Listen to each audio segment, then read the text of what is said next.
सो अगर class 12 electrostatic potential and capacitance का यहाँ पे इंपॉर्टेंट क्वेश्चन है।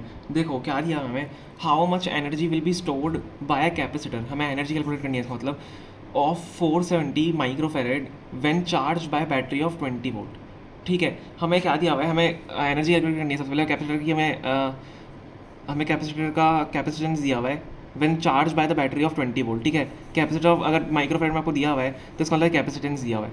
ठीक है, तो अगर हम बात करें हमें क्या क्या गिवन है उसकी, तो गिवन क्या है, हमें सबसे पहले सी हमें गिवन है विच इज़ 470 माइक्रोफेरेड।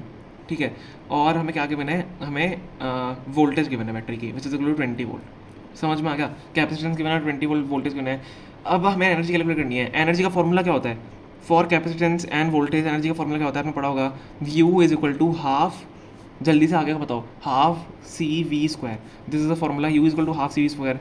हमें सारी चीज़ें गिवन है, सी और वी दोनों गिवन है, हम सिर्फ ईजीली अपनी एनर्जी कैलकुलेट कर सकते हैं। तो U is equal to half, C की वैल्यू क्या है, अब देखो माइक्रोफेरेड है, माइक्रोफेरेड क्या होता है, 10⁻⁻6 होता है। माइक्रो क्या होता है, 10⁻⁻6, तो 470 इंटू 10⁻⁻6 इंटू वी का स्क्वायर मतलब 20 का स्क्वायर, ये हमें कैलकुलेट करना है। तो जब इसकी कैलकुलेशन करोगे बहुत इजी कैलकुलेशन होगी इसकी।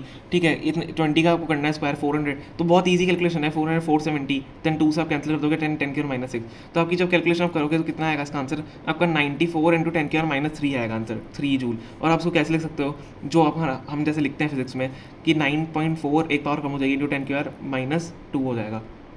ठीक है, समझ में आ गया, तो ये हमारा इसका आंसर होगा, जूल यहाँ पे लगा देते हैं। ठीक है, यूनिट सबसे इंपॉर्टेंट है। तो this is the final answer, हमें यही एनर्जी निकालनी थी। इजी क्वेश्चन था, बस आपको फॉर्मूला पता होना चाहिए। अगर आपको ये फॉर्मूला ही नहीं पता, आप ये क्वेश्चन कैसे सॉल्व कर पाओगे। ठीक है, समझ में आ गया, तो इस टाइप से आपको इस क्वेश्चन को सॉल्व करना है।